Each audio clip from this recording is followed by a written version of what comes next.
Deep inside Hitler's private quarters, his doctor injected him with dozens of mysterious substances, from hormones to narcotics. For decades, historians have debated, was the Führer's mind controlled by medicine or untouched by it?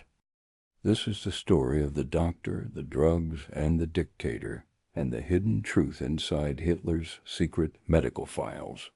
Welcome to the Deep Dive. Today we are peeling back one of the most sensitive and, let's be honest, often sensationalized layers of 20th century history, the medical file of Adolf Hitler. It's a topic that really draws you in, partly because of the stark contrast. Exactly. The narrative he projected, especially in the early years, was that whole triumphator image.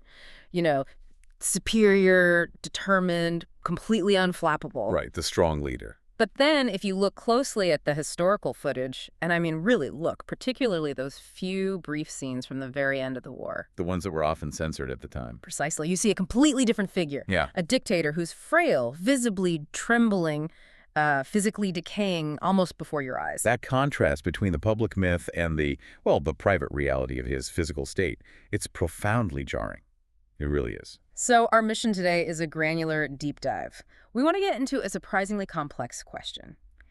How sick was Hitler truly? And maybe even more critically, did his physical decline, or maybe the aggressive, often unconventional treatments he received, did they actually impact his capacity to rule, to wage total war? Yeah, that's the core of it. And we're drawing from some highly sensitive source material here. We're talking about Hitler's actual preserved medical records. Coupled with the, frankly, often shocking testimonies of his personal doctors. These were guys captured and extensively interrogated by Allied forces right after the Reich collapsed. And when you start putting these sources together, what picture emerges? Well, you're confronted with an extraordinary, and I'd say alarming, medical history. The records suggest Hitler suffered from just a shocking array of physical ailments, and they were often intertwined. Like what specifically? Chronic, quite debilitating heart problems, severe recurring eczema, persistent and really painful gastrointestinal issues. The infamous Magen-Darm problem. Exactly. And most critically for our analysis today, extensive and sustained medication abuse. We're talking substances that were highly addictive. It wasn't just one or two things then. No. What really defines this case is the sheer scale of the chemical intervention. Post-war interrogations of his personal physician, Theodor Morell, revealed some staggering numbers. Go on. The doctor apparently administered up to 28 different substances in total over the course of his care. 28? Yeah. And maybe more relevant day to day, Hitler was routinely taking up to 8 different medications daily just to function. 8 different drugs every day. Wow. Right. So this foundation of, chemical dependency and constant medical intervention, it creates the perfect storm for our main inquiry. Which is? Was this vast, complex cocktail of drugs actually influencing his cognitive function? Yeah. His temperament, his grasp on reality, and ultimately his catastrophic decision-making during the most destructive phase of the war? That really is the central historical question, isn't it? It is. And absolutely central to this entire kind of disturbing medical drama is one particular man, the one providing this chemical scaffolding, if you like. Theodor Morell. Theodor Morell, Hitler's personal physician, or Leibarzt, starting in 1936. And Morell became, the primary scapegoat after the war, didn't he? Oh, absolutely. His professional colleagues, other doctors, they publicly claimed Morell was basically a quack. They didn't mince words. No. They said he made the Führer sick through reckless polypharmacy, just prescribing too many drugs. And the implication was huge. Massive. They basically argued he was therefore somehow morally responsible for the immense suffering, even the tragic conclusion of the war. That is a truly staggering accusation, suggesting the war was fought under, a drug-induced haze. We really need to unpack exactly how legitimate that claim is. Agreed. And to do that, we have to understand Morell's influence, how he got so close. Okay. And it really all hinges on Hitler's personality, his desire for quick fixes. Okay. So before Morell, before 1936, what was Hitler's health generally like? Well, prior to 36, Hitler was, relatively speaking, pretty healthy, especially compared to many in his inner circle, the heavy drinkers and smokers. Right. He had that ascetic image, too. Exactly. But he did begin to suffer from these persistent, apparently quite agonizing stomach and intestinal problems. The Magen-Darm problem we mentioned. And there was something else, too. Yeah, alongside that, persistent, highly irritating eczema flared up on both of his legs. So not life-threatening maybe, but definitely impacting his comfort and image. Precisely. The SS doctors and other traditional practitioners who were attending him at the time, they just couldn't provide any lasting or crucially immediate relief. And immediate was key for Hitler. Absolutely. These problems weren't just discomfort, they were distracting, they were painful, and frankly, they were incompatible with the image of the determined, unstoppable Führer he was trying to project. He needed results. Fast. Which is where Morell comes onto the scene. He was introduced to Hitler as a successful Berlin society doctor. Had a fashionable practice on the Kurfürstendamm. What was his reputation? He was known for using, let's say, new, aggressive, and fast-acting remedies, often favoring injections over slower oral treatments. He promised quick results. And did he deliver? Instantly. The key to that initial incredible success was a medication called Mutaflor. Mutaflor. What's that? It was a relatively new preparation back then. Essentially a probiotic made from a specific strain of E. coli, intended to treat irritable bowel syndrome by regulating gut flora. So Morell prescribes this? And the severe gastrointestinal pain that had plagued Hitler for months, according to the accounts, it just vanished. He felt immediate relief. Wow. Just like that. Just like that. And that instant success, well, that was Morell's golden ticket. Hitler was incredibly impressed by the immediate effectiveness, the simple, decisive nature of the cure. So he hires him on the spot. Pretty much. Yeah. He promptly appointed Morell as his permanent personal physician, his Leibarzt. And from 36 onwards. Morell was an almost constant fixture, always by Hitler's side, following him from the Burghof to the Wolf's Lair, headquarters to headquarters, even during the most intense military campaigns. And his job changed then. It wasn't just about curing specific things anymore. Right.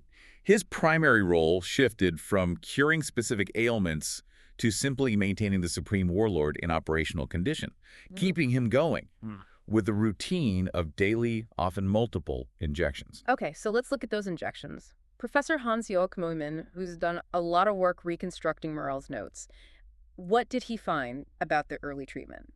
Well, Neumann's reconstruction of Morell's meticulously kept treatment notes is fascinating. It reveals that the initial basis therapy, as Morell called it, was surprisingly simple. Almost benign, really. Which was? It started primarily with a 10 or 20% glucose solution. Simple Traubenzucker, grape sugar. Glucose injections. Why? That's right. The initial objective of this constant glucose infusion, seems to have been just general strengthening Kräftigung, as they termed it, an easy calorie intake. Because Hitler's diet was famously restrictive. Exactly. He was notoriously fussy, a vegetarian, and likely often borderline malnourished in terms of overall balanced nutrition, despite his access to food. Did Morell try to change the diet? He did, actually. Early on, Morell also tried to intervene in Hitler's famously strict vegetarian diet, attempting to make it slightly more varied, probably to boost his overall health naturally. How did that go down? Well, it seems he met with pretty limited success on that front. Hitler wasn't easily swayed from his habits. So the focus shifted away from lifestyle? It seems so. Instead of continuing to advise things like dietary changes or, say, exercise, which might have genuinely helped his overall health and maybe even his psychological balance, Morell quickly transitioned. To what? Entirely to a regime based on chemical management, pills, and injections. This really feels like the crucial turning point. So what did that look like day to day? Well, for example, before every single meal, Hitler would take a whole regimen of vitamins. Okay, great off. But also numerous anti-flatulence medications, clearly connected to those ongoing GI issues. Right. Still treating symptoms, not causes. Exactly. And this reliance on rapid chemical management to solve physical discomfort, rather than, addressing the root causes through diet or stress management, it quickly morphed. Into something more serious. Yeah, into a form of continuous performance doping for Hitler. It just inevitably set the stage for deep chemical dependency and, you could argue, potentially addiction down the line. And the escalation, as you mentioned earlier, was, well, dizzying seems like the right word. It really was. The medical regimen didn't stay simple glucose and vitamins for very long at all. What changed? As the war intensified, as Hitler faced increasing stress, huge military setbacks, Morell began incorporating very strong and, crucially, potentially addictive substances. Like what? We're talking painkillers. Yes, including opiates, powerful morphine derivatives, and also strong barbiturates to manage symptoms that Hitler could no longer ignore or tolerate. Do we have specific examples from the records? Oh, absolutely. We have specific, frankly terrifying examples from Morell's own notes that prove this shift very clearly. Okay, for instance, Morell prescribed Eucadol. Now, Eucadol is a powerful oxycodone-based preparation, a strong opioid, Why Eucadol? specifically to treat the severe gastrointestinal discomfort, those spasms and pains that would chronically flare up, especially under stress. And Eucadol wasn't just a painkiller, right? No, that's key. It's not just a painkiller. It's known for providing immense euphoria, Oh. a significant psychological lift along with the pain relief. You can see the appeal for someone like Hitler. Okay, what else? He had trouble sleeping, too, apparently. Yes, persistent insomnia, definitely exacerbated by the constant wartime stress and his erratic schedule. For that, he was given things like luminelentin and Quadranox. What were they? Both were heavy-duty sleeping aids. They contained either opiates or barbiturates, powerful sedatives designed to knock him out. So by the time we get to the mid-war period, say 42, 43. By then, Hitler's personal pharmacy, as some have called it, was less like a standard medical kit and more like a fully stocked arsenal. Packed with Powerful painkillers, tranquilizers, stimulants, all used pretty indiscriminately to manage both his physical pain and his incredibly demanding schedule as warlords. This is where, I guess, a modern perspective becomes really crucial. Absolutely. When you look at the sheer frequency and the potency of these drugs, remember, up to 8 different substances daily, a modern psychiatrist or pharmacologist instantly flags this as a brandgefährlicher cocktail, which translates roughly to a highly dangerous, even potentially lethal mixture. It was guaranteed to create a constant, unnatural cycle. An up and down cycle. Exactly. He was being chemically lifted during the day with stimulants or these euphoriant painkillers like Eucadol, then chemically forced down at night with heavy sedatives like luminelentin, day after day. That kind of cycle must have had a psychological impact. Well, that profound artificial cycle leads to an astonishing psychological speculation, based purely on the drug schedule detailed in Morell's own files. It has been posited by some researchers looking back that Hitler was probably not in a truly normal state of mind for a single day between, say, 1942 and 1945. Not one single day in 3 years. That's the speculation, based on the constant chemical influence. Think about the implications of that. The leader of a global war machine, potentially operating under a persistent chemically induced haze for 3 full years. It just makes you wonder, how did he even manage to maintain the command structure? The military output? Did the drugs somehow mask the reality of the war for him? It seems they certainly provided an unnatural psychological buffer, a kind of chemical armor. And this is perhaps best exemplified by what some historians call the Stalingrad paradox. Okay, Stalingrad, January 1943. A colossal, unimaginable defeat for Germany. Right. Logically, you might expect such a massive military disaster, the total surrender of the Sixth Army, to cause a complete psychological collapse in the dictator, maybe even a physical one. But that's not what happened. Quite the opposite, according to the sources. In a moment that contemporaries described as almost grotesque, Hitler's health was reported to be better than it had been for years, immediately following the Stalingrad disaster. Better? How is that possible? It seems Morell's performance-enhancing treatments, the daily infusions of glucose for energy, the mood-lifting effects of drugs like Eucadol, they were remarkably effective. Effective at what? At maintaining the dictator's required output, his mental fortitude, his ability to keep going, even in the face of the most catastrophic military defeat Germany had suffered to date. The drugs arguably allowed him to deny the reality and just keep fighting, keep pushing. And Morell wasn't just using standard drugs off the pharmacy shelf by this point, was he? No, and this is where it gets even stranger. He wasn't just relying on commercially available products. He went, well, you could say he went full rogue pharmacist.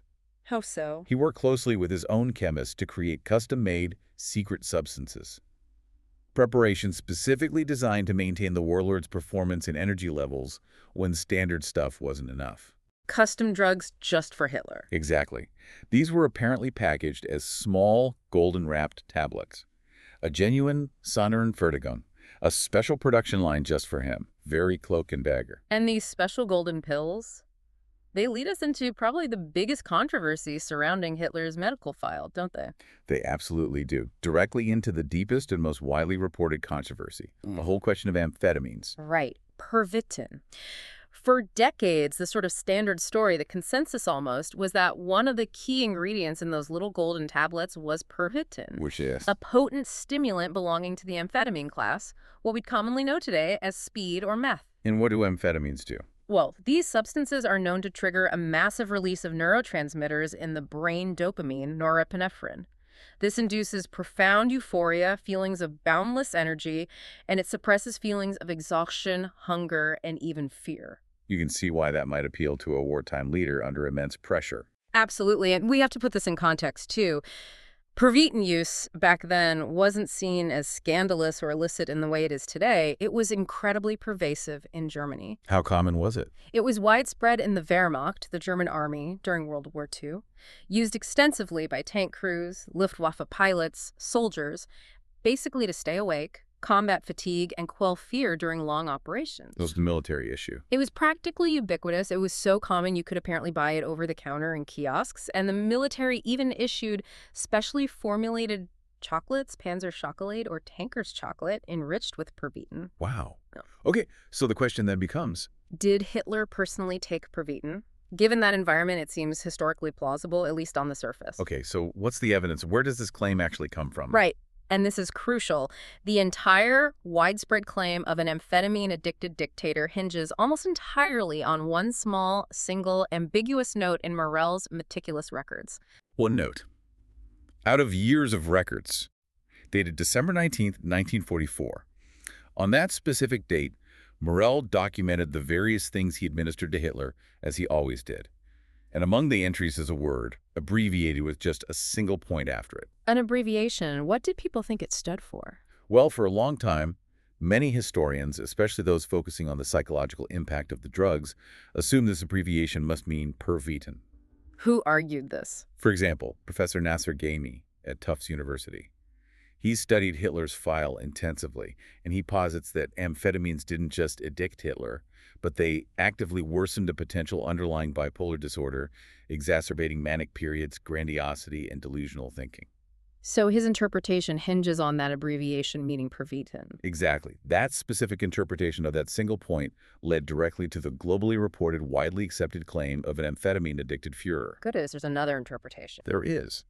Professor Neumann, the researcher we mentioned earlier who reconstructed Morell's notes, his rigorous analysis of Morell's handwriting, his typical abbreviations across all his notes, suggests a crucial misreading. What does Neumann think the abbreviation stood for?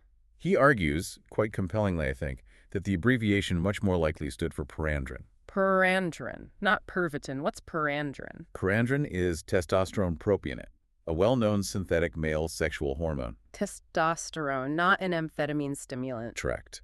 If Neumann is right, this drastically changes the nature of the chemical intervention in late 44.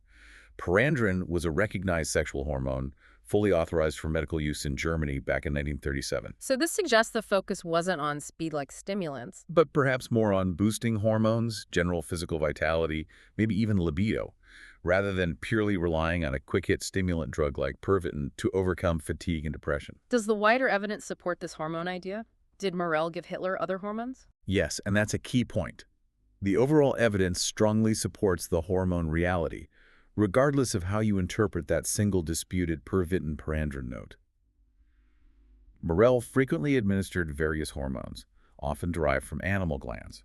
Like what? Specific examples documented in the notes include things like orchocrine and prostocrine. These are substances derived from the testicles and prostates of young bulls, and also testivirin, another testosterone preparation. Bull hormones. Seriously, why? Well, officially, these substances were meant for that general strengthening concept again, the Kräftigung we discussed earlier. Boosting vitality. But testosterone specifically? Testosterone specifically is known to boost sexual potency, libido, and potentially, some argue, aggression levels as well. So Morell was definitely experimenting with hormone therapy. Oh, without a doubt. His files reveal he even administered some of these glandular extracts to Hitler's beloved dog, Blondie, apparently to prevent hair loss, which confirms his general sort of faith in these treatments. But for Hitler himself, the medical focus seems to have had a clear physical and possibly sexual agenda. And this is where Eva Braun comes into the picture, potentially. It's certainly where that timeline gets very suggestive. For a long time, historians often assumed, or perhaps wanted to assume, that the relationship between Hitler and Eva Braun, who was, remember, 23 years younger than him, was purely platonic. Right. The image of a sort of devoted companion, a political facade, maybe a chaste relationship. Exactly. However, the timing, the initiation, and the frequency of these hormone treatments, particularly the testosterone-based ones like Perandrin or test of iron, When did they happen? they directly coincide with Eva Braun's documented stays at the respective Führer headquarters, like the Burghof or the Wolf's Lair. So when Eva was around, the hormone injections increased. The correlation is striking. Now, obviously, the exact intimate details of their private life remain entirely unknown. We simply have no records of what happened behind closed doors in Hitler's bedroom. Of course not. But the timing strongly suggests the potential and perhaps successful goal of boosting his sexual potency during the periods when they were actually together. It paints a picture, doesn't it? A dictator trying desperately, maybe, to maintain the appearance and perhaps the reality of strength and virility across all facets of his life, even his private life. It adds another layer to the complexity of the man and his motivations, certainly. Okay, let's pivot now to another infamous drug often associated with Hitler. Cocaine. How does that enter the picture? Cocaine enters the story following a really profound traumatic event. The failed assassination attempt at the Wolfschanz headquarters on July 20, 1944. The Stauffenberg bomb plot. Right. Hitler famously survived the bomb blast, but he wasn't unscathed. Not at all. He sustained significant physical injuries. Particularly, both his eardrums were burst by the blast pressure, which caused a very painful ear injury. There were splinters, contusions. And the examination revealed something else, too. Yes. Subsequent medical examinations for the ear injury also revealed that he was suffering from a severe and chronic sinus infection, a Nebenhöhlenentzündung. Probably unrelated to the bomb, just an underlying condition. So who treated this? Not Morell. No, for the specific ear, nose, and throat issues, a specialist was called in. Dr. Erwin Geising. And Geising is the source for the cocaine story. Yes. Geising described his treatment methods in detail after the war during those interrogations by U.S. Army officers we mentioned. What did he do? To treat the painful sinus infection, to alleviate the blinding headaches Hitler was apparently suffering, and to prepare the nasal membranes for drainage procedures, Geising treated Hitler's nose and throat locally with a solution containing cocaine. Cocaine solution. Applied how? As drops or swabs applied directly to the mucous membranes. Now, it's absolutely crucial we stress this point, Rand. This wasn't recreational use. Absolutely critical. This treatment was strictly medical. The purpose of the cocaine solution was simply its anesthetic effect and its powerful ability to shrink the swollen mucous membranes, allowing the infected sinuses to drain effectively. Was this common practice? Yes. This was not some illicit back alley thing. This was a completely normal, standardized medical remedy available in any German pharmacy at the time for ENT procedures. It was considered thoroughly medically indicated, medizinisch indiziert for his condition. Okay, so standard medical procedure, yet this brief treatment generated probably the most sensational and persistent rumor about the dictator, didn't it? It really did. Geising himself later claimed in his interrogations that Hitler, upon experiencing the potent euphoric side effect and the anesthetic numbing effect of the cocaine drops, began to demand them frequently. Geising alleged that Hitler could not get enough of the stuff. This specific testimony is what fueled that persistent, lurid rumor of a cocaine-addicted dictator. But does the evidence actually support addiction? Well, the factual context argues pretty strongly against an established long-term addiction in the clinical sense. Why? Firstly, Geising treated Hitler for only about 10 weeks. That's a relatively short course of treatment for establishing a full-blown physiological addiction to cocaine, especially when administered as localized drops rather than, say, inhaled or injected systemically. And it was medically necessary. And critically, the treatment was necessary to manage an extremely painful and debilitating sinus infection following a traumatic injury. So the junkie narrative, while incredibly sensational and clearly rooted in this one doctor's post-war account, Doesn't really hold up. it doesn't hold up well against the documented short duration and the undisputed medical reason for the treatment. It seems more like a short-term, medically supervised application that was later, perhaps, exaggerated. Okay. So as the war ground towards its end, 1944 and 1945, despite all these drugs, Morell's cocktails, the stimulants, the hormones, Hitler's physical decline became undeniable, didn't it? It became tragically obvious, yes. It seemed to override the effects of whatever performance enhancers Morell was still pumping into him. Then we have visual proof of this decline. We do, unintentionally documented in those final newsreels. The Wochenschau footage filmed in the ruins of Berlin, in the bunker complex, in March 1945, showing him meeting Hitler Youth boys. Right, and while the most severe footage, the shots clearly showing his disability, were often censored for public consumption at the time. The uncut scenes, which surfaced later, they show the full extent of the physical failure. You see a constantly trembling left hand, sometimes his left leg too, what is clinically known as a severe tremor. That visual evidence from the final months, Hitler trying desperately to maintain his composure, his dignity, while his own body is betraying him, it's absolutely chilling to watch. It really is. And this physical deterioration wasn't sudden. It didn't just appear in 45. It was a long-term progression. When did it start? Morell actually first noted a fine tremor, just a slight shading, way back in August 1941. 1941, so years earlier. Yes. But the late war footage, the bunker footage, that shows a very distinct coarse tremor, the German term used was grobschlägig, a severe, large amplitude, noticeable shaking. It illustrated a dramatic and significant progression of whatever the underlying disease was over those 4 years. And you could see him trying to compensate. Clearly. Yeah. He could often be seen dragging his left foot slightly, and he developed mannerisms to hide the tremor, like clasping his hands together behind his back, or holding his left arm rigidly against his chest, or bracing it on a table. Did the doctors know what was causing it back then? Morell, Geising, others? Interestingly, at the time, it seems neither Morell nor any of the other doctors in Hitler's constantly rotating medical entourage correctly identified the specific neurological cause. Really? They just saw the shaking. They saw the shaking, yes. They treated the symptoms of the tremor, often with various tranquilizers or sedatives, which probably didn't help much, but the underlying neurological disease itself appears to have been missed, or perhaps misdiagnosed as purely psychosomatic, stress-related. Until when? Did they ever figure it out? Yes, but incredibly late in the game.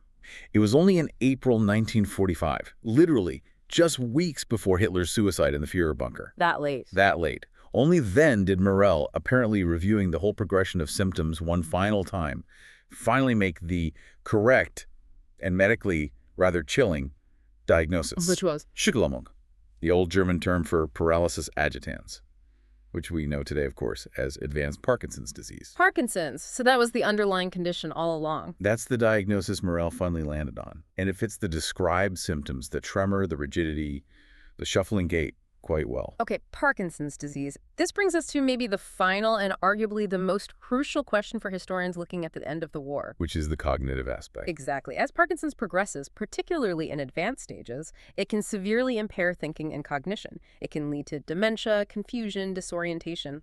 Right, so the question becomes, was Hitler suffering from this kind of cognitive impairment due to advanced Parkinson's? Did that affect his disastrous, often delusional-seeming military decisions in late 1944 and 1945? Was his final command structure essentially driven by a brain addled by disease and drugs? Was it a drug-induced madness or Parkinson's-related dementia? It's a critical question.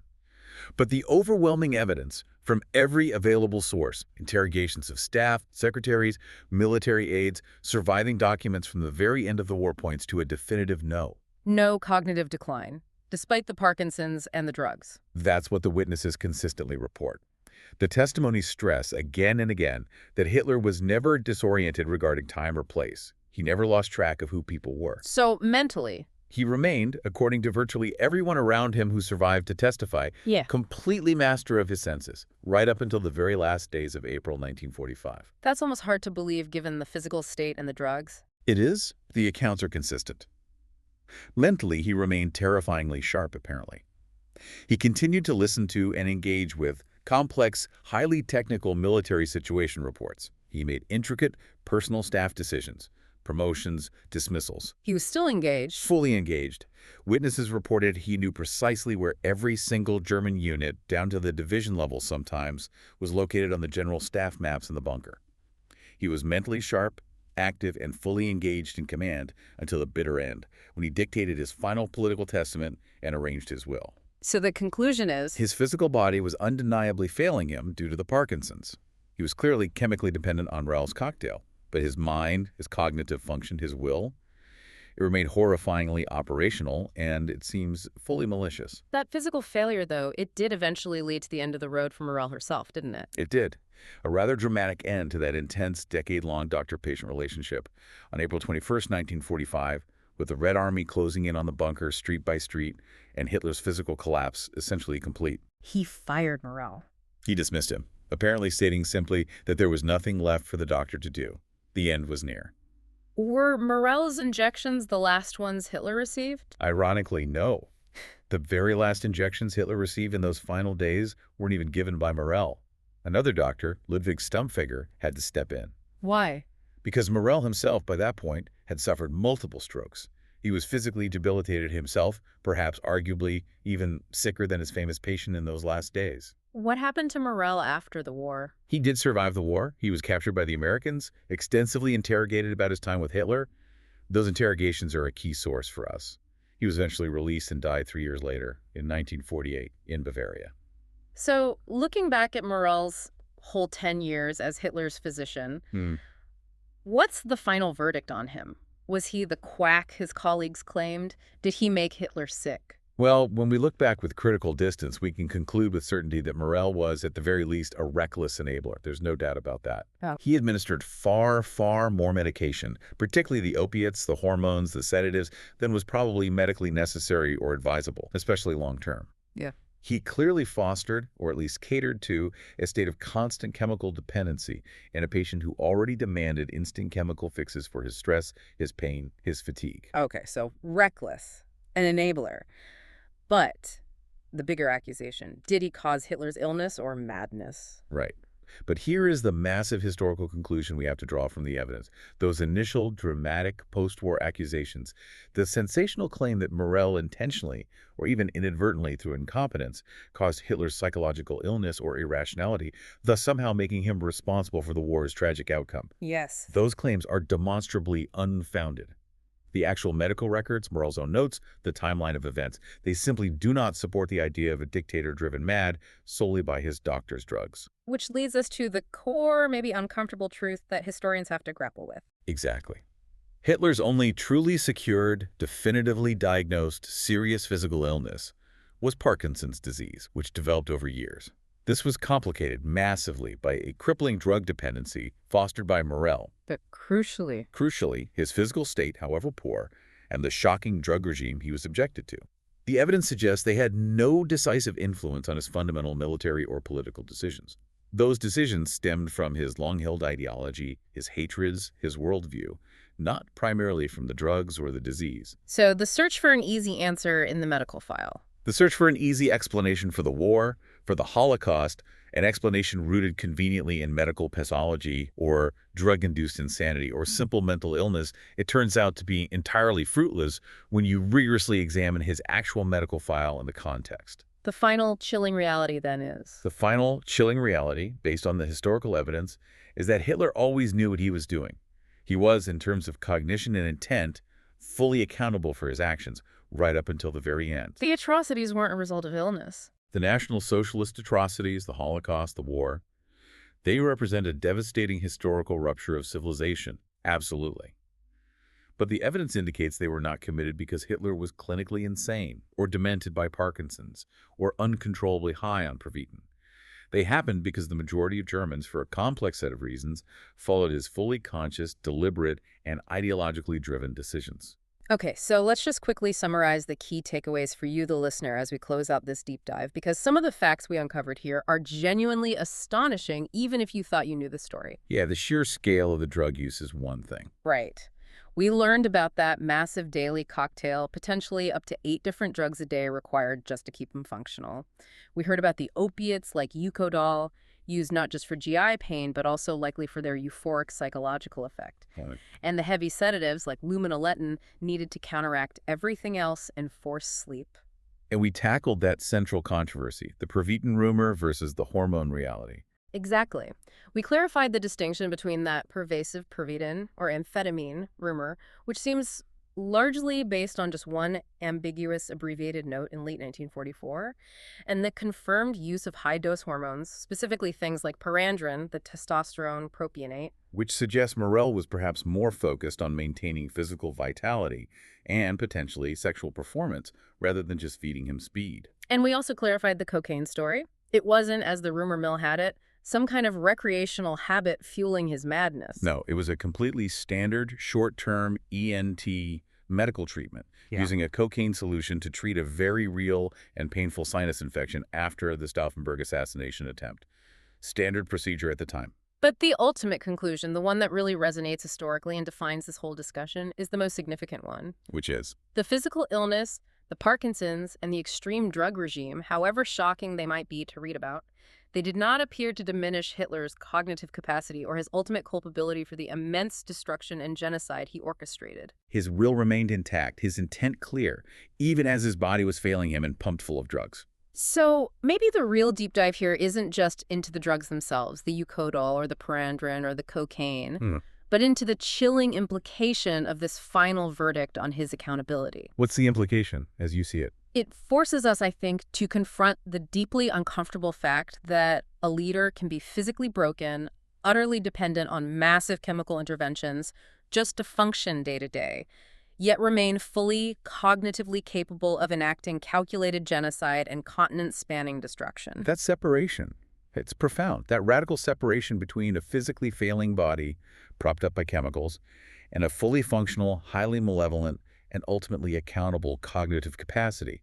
Yeah. What does that imply? Imply about what? About the very nature of leadership, perhaps. About human evil, about accountability, especially when we look at the darkest chapters of history. That, I think, is the question that lingers, the one for you to mull over long after the medical files are closed.